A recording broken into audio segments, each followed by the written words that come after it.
Welcome back to One Piece Anime Review. This is part 19D. Yeah, okay. Now this one, basically, I'm going over three things. First is the One Piece special, Heart of Gold. This is the 11th special the series did. The short One Piece Gold Zero. I watched the 7-Eleven version. I hadn't watched the original version. And, of course, the One Piece film Gold. And I'll talk about that in a minute. First up, it's Heart of Gold, which was released just last year. I still don't know why the special has not been subbed yet. Some of the films have, but not the specials. I'm like, that's a little bizarre. Anyways, this film is basically just Straw Hats meeting up with the little girl who had escaped from CP0. Though in the sub they refer to as CP Agnes Zero. I don't know why they add a little subtitle to it. Yeah. From what I've read about CP0, they are more secretive than CP9, and they're basically the highest branch of Central Pole. Yeah, they're the highest branch. Some of its own members are Rob Lucci and, of course, Spadum. Actually, there's like three people from CP9 who did later on join CP0. Those two plus the square long-nosed guy, who was also Shipwright. Yeah. Yeah, the guy in here just wears a mask. I don't know who this guy is. It could be Rob Lucci. They don't say who this agent is. He just shows up a few times, doesn't really do much of anything except try to stop this little girl. And during the course of the film, it's revealed this girl is actually over 200 years old. At the end, she says she's 206. Wow. And why she's 200 years old, I'll get to in a minute. Basically, they find her sort of adrift in a way with her pet water lizard, where this lizard runs across seawater. They get her out of the water. They take her to this thing called Pure Gold, which basically I think is it's basically an object attracting this gigantic fish, which I don't know the name of the fish. It's basically a type of fish. I've seen pictures of this type of fish, where it has like a lamp basically on top of its head, like a little thing that sticks up, and it has like a lamp in front of it so it can see where it's going. I don't know the name of this fish. They've heard of this as Borisalma. I don't know the name of the fish at all. I'm not good to basically get the name of the fish. If anybody knows the name of this particular fish, please listen to comments below. Okay, now they pretty much are also fighting against the Mad Pirates, which apparently it's revealed that Nami has a past with them. And also the girl who basically she briefly was right with basically a girl with Katarina. She does show up for the film Gold. So this special basically helps lay some groundwork for the film Gold. And they get invitation. The Mad Pirates also get the Treasure Pirates also get invitation to go to this Ship City Casino, which the Straw Hats go to anyways. They fight these guys for a while. And apparently, this guy's ability, the Mad Treasure himself, he apparently is a chain man. He basically uses up lots and lots of chains. Wow. Is he a fan of Kane from WWE? Because the guy loved using chains as well. Though these chains are just regular chains. These chains somehow pop out of his hands. And at one point, he ties up Luffy with these chains, with a bunch of chains. And he captures also half of the Straw Hat crew when they get inside this gigantic fish with a light on it. He captures Nami, Robin, Brook, and Chopper. Though I keep wondering, though, like, when I was watching this, I'm like, where is Frankie, Sanji, and Zoro? He doesn't say where the heck they are, or where the Sunny is. Basically, it's when Luffy gets to... Apparently, this giant fish has got 3 stomachs. He first starts out in the first stomach, which is basically where Luffy runs into Oda's father. Oda's a little girl.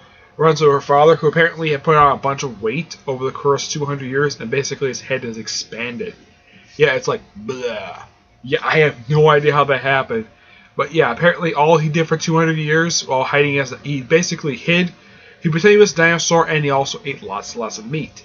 That's basically all he did. His daughter ate fruits and vegetables. That's really it. Oh yeah, and she refers to him as her crappy old man. She calls her dad once the whole movie. Once in action the special. So yeah, takes a while, but he does, and for some reason I have no idea why he decided to do this for. Mad Treasure decided to put Nami and Robin in belly dancer outfits for no reason at all. No idea why. And he turned, actually, I forgot Usopp. It was Usopp, Chopper, and Brook. Turned them into slaves on his ship with little oars thing. Basically, kind of reminded me a bit of how basically old-fashioned giant ships, basically how they were go forward without sails. Yeah, for some reason this guy had slaves on board, and this guy's a treasure hunter. I'm like, why in the world would a treasure hunter have slaves? That honestly made no sense.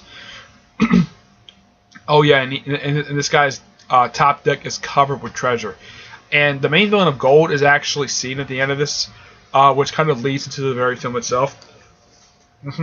Yeah. So they eventually do defeat Mad Treasure. It takes a little while, but he does defeat him. When he meets up with Zoro and Sanji, he thought they were imposters because he briefly fought a series of imposters. Yeah, they're definitely the real thing. Frankie, he knew right away, basically, because it was kind of impossible to pose as him because, well, he's robotic. So Frankie spent a lot of the time in the film basically just beefing up the Sunny so it won't get eaten by these stomach acids. Yeah. So Zoro, Sanji, Luffy, and the little girl's father go to the third stomach. Oh yeah, and apparently the third stomach actually had the island where these two were originally from. Yeah. And for a girl who's 200 years old, she looks good for 200, well, 206 anyways. And it later reveals she actually has a particular disease that the goal was basically slowed down.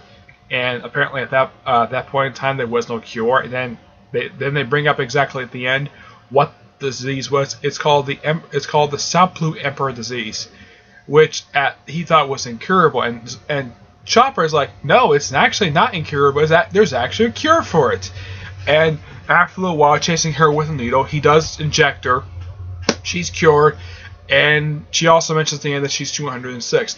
It was actually a pretty good story. Of course, even though they get any treasure from it, Nami basically pickpocketed Mad Treasure till his limitation to the casino, which kind of leads into Gold Episode 0, which is basically them just cruising out, just hang out, don't merge anything. I should point out this one and the one for Z, these little like limited shorts are actually released via smartphone. Yeah. It's like I should also point out though, for the special, there's a little bit of CGI in that one, which is basically it's kind of like they went all out for the special effects of the 11th special. Now, when it comes to the film itself, I'll get to in a minute. Basically, I'll get to the effects of that one. What they would get there, and basically the thing ends. Basically, show off the villain this one again, and it leads directly into the main film. Now, there is a prelude in the actual series that kind of leads into the special.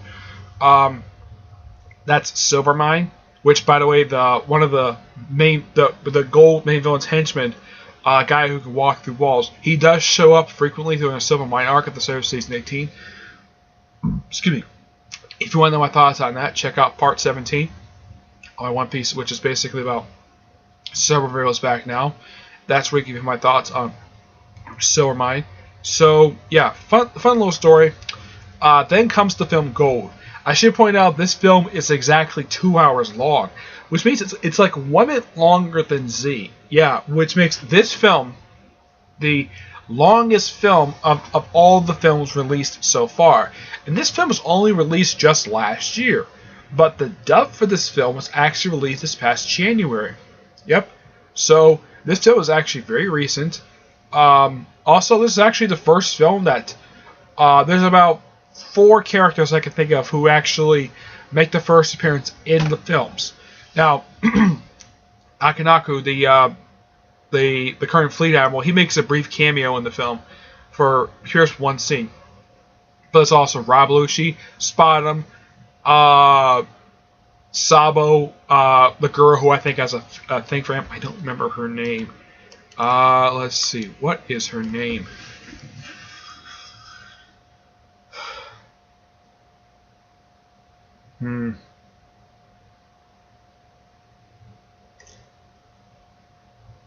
I think it's Kaula, I think that's how you pronounce her name. Yeah, this woman, I think that it's my theory that this girl has a thing for Sabo because, well, she constantly worries about him, and it's kind of hints that, even though she doesn't blush, but it's kind of hints that she has a thing for Sabo, which, okay, fine. I mean, hey, he's basically brothers with Luffy. Yep. And you actually get a chance to see something. Now, Spottum and Rob Lucci did previously appear toward the end of Dressrosa for like one episode. But this is the first time Luffy has encountered Spottum since Edo's Lobby, which they don't reveal exactly in the series or in the films. Like when in the world did Rob Lucci, Spottum, and the long-nosed guy get grew to the CP0? Yeah, this comes completely out of nowhere. Even in the anime, they don't bother to explain when the heck this happened. They're just part of CP0 for no explained reason. Oh yeah, and Spottum is not the leader of CP0. Apparently, Rob Lucci is the leader of CP0. That's what it looks like to me. Yeah, because that's what it kind of looked like in the anime as well, where Rob Lucci was given the orders, not Spottum.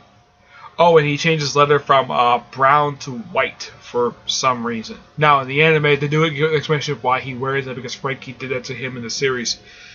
Yeah. So, Luffy doesn't technically fight. He punches him once, because the guy is extremely weak. He's not a very likable villain. At least Rob Lucci's more interesting than he is. At least anybody who knows the One Piece franchise and basically is known about the Eros Lobby arc and of course Water 7 knows for a fact that Spottum is an extremely weak villain. And the fact that this guy, when he was last seen, got his... Basically, Robin broke this guy's spine. How this guy is moving again, never explained. Maybe went to some healing treatment. Yeah, this is something that's never explained. Now, Robin basically bent this guy backwards, basically to the point where his spine broke. As for when... Now, it could have healed up over the course of the 2-year jump, possibly, but how in the world is this guy even walking? Never explained. There was a brief moment where Sabo briefly fights Rob Lucci, though it doesn't really go anyplace because, well, the fight gets interrupted by, well, the main villain just flying right in. Now, I should point out this film has lots of CGI. It's the most CGI-heavy film, and plus, they use the camera movements a lot in the beginning. Like in the first 10 minutes when the Straw Hats first arrive at this ship casino, there's many spinning cameras basically going all over the place. The film looks absolutely gorgeous. Yeah. So and he knows about the Straw Hats because of how famous. And they mentioned that they took on Doflamingo. They mentioned this also in Heart of Gold. Little girl with the Nova, because she was chopping this fish for 200 years. Excuse me. Now, even though this film takes place at the Dressrosa, there's kind of like a few small problems with it.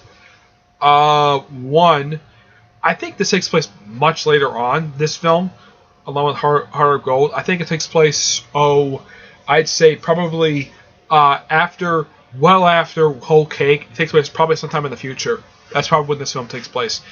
Let's see, what else? Oh yeah.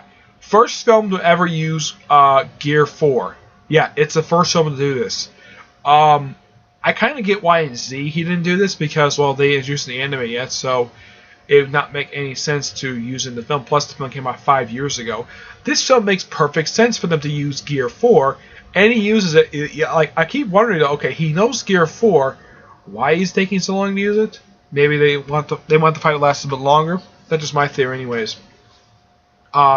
Basically, this guy has got like 3 henchmen. You have this big, beefy guy who Zoro takes on, wins. There's a guy who walk through walls guy. Robin and Sanji take this guy on. Takes a while, but they do defeat him.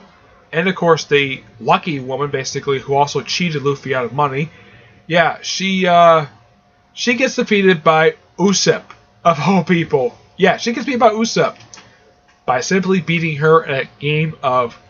Yeah, basically, she first throws her lucky coin down to basically try to take out Usopp, Brook, and Chopper. Throws it again. This time, well, first Usopp ran away, came with this... apparently, he took the time to steal a golden slot machine, had the lucky coin thrown in, and then he was able to hit her no problem with the whatchamacallit, the special ball thing he likes to throw. I forgot to also point this out, though, that for the Heart of Gold, there's actually this series of scenes where they go down to the lab. Before I continue with that, I have to bring this up. They basically use several members of the crew, one who helped Taken, use them to go down, like Robin to translate stuff, though she's forced to do it. Brooke basically volunteers to play this piano. Chopper basically fights off a bunch of arrows with Robin as well. And Uset basically volunteers to take out this particular target. I had to bring it up, basically, because, well, at least he used them. The only one who actually had a chance to do anything in this one was Nami. She did nothing. Yeah. Somebody says she's useless, but she's pretty strong. Though, in this film, she doesn't really do very much in this particular film. Yeah, she doesn't hardly use her climate baton, which I think, you have your climate baton. Like, I don't remember at any point in this whole film she barely used this dang thing. Yeah, I'm like, everybody else got a chance. Heck, Frankie got a chance to put on his Shogun Frankie suit, which he did put it on in the special. This film, he just used it just to blow away some rocks. It's kind of like, okay, he disappears for no explained reason, and he comes back. Oh, he comes back with the Shogun Frankie suit. Okay.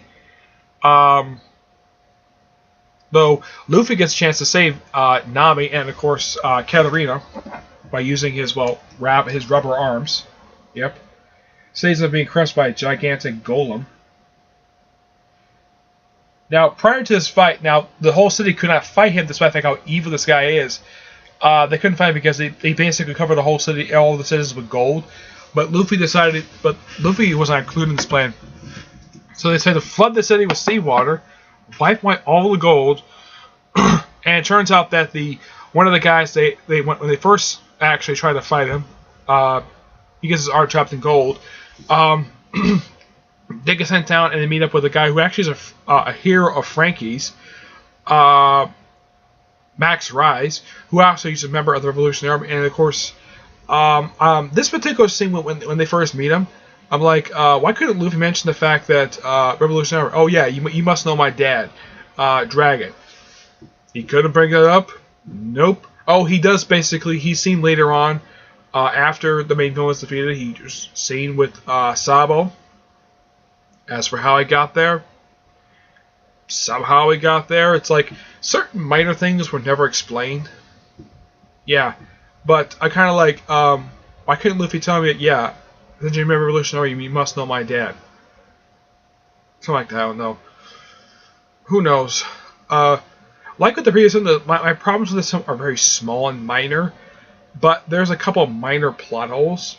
Like the whole thing with Frankie Shogun. Yeah, when did he take time to go back to ship, get that thing, and come back? I mean, that robot can't move that very fast, and excuse me. At what point do you do it? Because last time he was seen, he was covered in gold, and the next time he's seen, he's somehow freed and got Frankie Shogun. Yeah.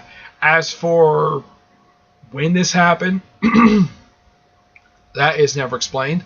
Yeah, that's one plot hole. Let's see. Aside from that, I mean, there's a couple minor other things like explanation stuff like that. Let's see. Trying to think there. In the case of how Saba got to the island, ship. Yeah, that is kind of explained right away, how he got there via ship. Let's see. Was there anything else? I think that was it. But the villain was actually really interesting. Though, my only problem with him, he's actually a bit overpowered. Yeah, it takes a while, but Luffy does eventually defeat him. And it takes a while for him to go into Gear 4 of all things. I'm like, why couldn't he do this basically? Like, what took him so long to go to Gear 4 anyways? I don't know, it's just a theory, but it's great the fact to see Gear 4 in the actual films, and now it's the perfect time to do it because they just did in the Dressrosa arc. Yeah. so it's perfect to do it. Um, as far as I can tell, that's really it for this particular film. I'm gonna get this film an 8.75 out of 10. You know, I'm gonna take a quarter point off because of the minor plot hole with Frankie Shogun. Because yeah, let's see. I don't think there's any plot holes I can think of. I mean, there's minor problems here and there, but that plot hole basically it's something not really noticeable unless you really look at the film when you watch it.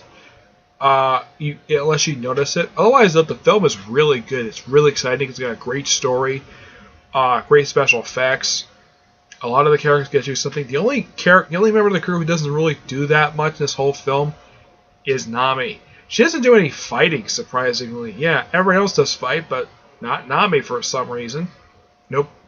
So yeah, 8.75. It's a little bit lower than I gave the last film. But this one had a plot hole. Last one did not have a plot hole, though it had some basically minor, like, why couldn't explain this, stuff like that. This film, the only things that were, you could have had it done, basically, but didn't, like, Luke mentioned the rise, Max, that his father is Dragon. Frankie revealing this guy was a hero of his, that's fine. That doesn't come out, that's, I don't have a really big problem with that, even though it was never really mentioned in the series. But I'm sure he had various other heroes he had growing up, so this is fine. I personally don't have a problem with that at all. Let's see what else. Minor problem I had is that Sabo never saw Luffy. I could have gone to the island and just interact with him. No, he went over to Rob Lucci and had a brief fight. Though that would have been an awesome fight to see Rob Lucci versus Sabo. Though my guess is there probably wasn't. My guess is the reason why they couldn't do it because of time. That's probably the reason why they couldn't do it. Yeah. Though, like I said, my problems with the film are minor, but it's still a good film. Great film. The people who did the film did an absolute fantastic job with this film. But yeah, great film, great story, special effects, great. I actually watched the dub version of the film. I didn't watch the sub because I wanted to watch these films dubbed. I have no problem with the sub at all. I've watched the episodes and like I'd rather watch the films dubbed because I watched a good chunk of the series dubbed, so I'd rather watch the films and dubbed. And this is only the third film I've ever watched. So I've got like 10 films left and at least 8 specials left. So my next video basically will be part 19E. That will be the remaining 8 specials for the series. And maybe I'll talk about the Straw Hat Theater one-shots. Okay?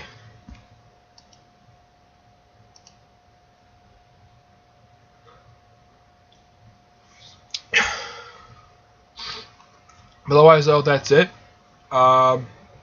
Stay tuned for part 19A. 19E. Probably be done tomorrow at best. Okay? But till then, I will see you there. Bye.